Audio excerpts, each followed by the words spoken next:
Lord Dalhousie को भारतीय railway के पिता के रूप में जाना जाता है।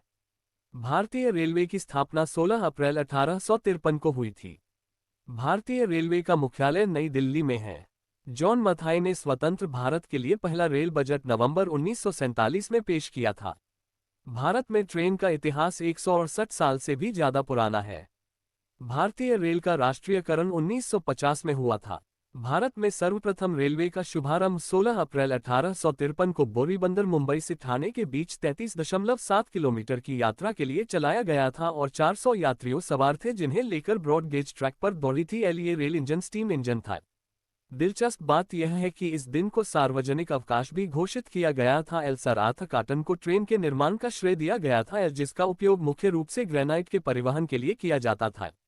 भारतीय रेलवे विश्व में चौथा सबसे बड़ा नेटवर्क संचालित करता है, जिसका देश भर में 1.2 लाख किलोमीटर से अधिक का विस्तार है। आज लगभग 14 लाख से अधिक कर्मचारी भारतीय रेलवे के साथ कार्यरत है।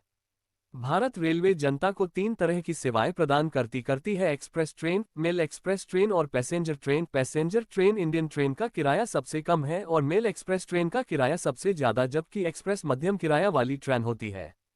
रेलवे अपने आप में ही एक बड़ा यातायात नेटवर्क है। भारतीय रेलवे नेटवर्क इतना बड़ा है कि पटेरिया से पृथ्वी को एक बार घेरा जा सकता है। देश में कुल 7,500 स्टेशन है।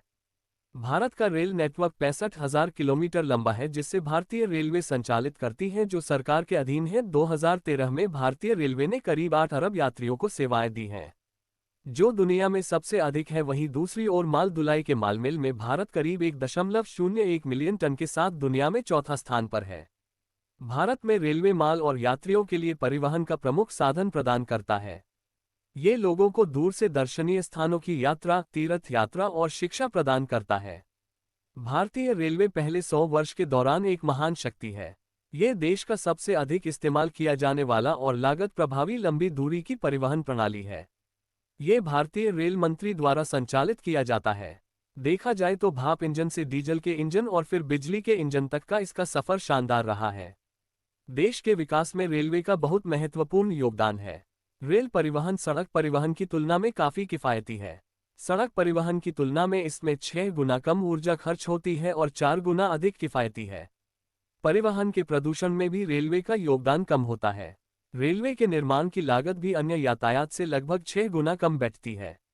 रेल परिवहन द्वारा कृषि एवं उद्योग क्षेत्र के विकास एवं विस्तार में सहायता मिलती है, क्योंकि यह कच्चे माल, मशीनरी, तैयार माल, श्रमिक एवं ईंधन के व्यापक संचलन को संभव बनाता है तथा बाजार के एकीकरण में सहायता करता है।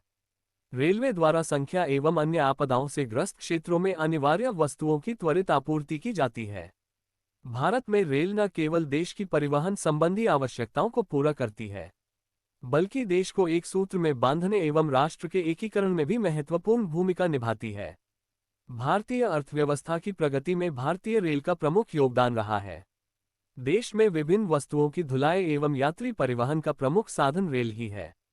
इसलिए भारत सरकार भी एक अलग अर्धसैनिक बल RPF की स्थापना की। इनका मुख्य कार्य रेलवे की संपत्ति और यात्रियों की सुरक्षा करना है। बाढ़, भूकंप, सामूहिक तूफान, रेलवे लोगों को यथासंभव सहायता प्रदान करती है। रेलवे में समाज के सभी वर्गों के लिए सुविधा प्रदान करती है। अंग्रेजी काल में चालू हुई रेलवे सर्विस आज वर्तमान के टाइम में इंडिया सर्विस दुनिया में दूसरे नंबर की सबसे बड़ी रेलवे सर्विस मानी जाती है। भारतीय रेलवे सिर्फ आवागमन का साधन नहीं है, बल्कि भारत में तकरीबन 15 लाख से अधिक लोगों को रेलवे रोजगार उपलब्ध करवाया है। भारतीय रेलवे में लाखों लोग रिटायर होते हैं और नए लोग की भर्ती भी होती है। इंडियन रेलवे में 8वीं पास और 10वीं पास के लिए भी विभिन्न नौकरियां मौजूद हैं। भारत में वर्तमान में 17 रेलवे जोन, 73 रेलवे मंडल हैं। देश के व्यापार और अर्थव्यवस्था में रेलवे एक भरोसेमंद साथी की भूमिका अदा करता है। देश के कुल माल परिवहन का लगभग 40% भाग रेलवे का है।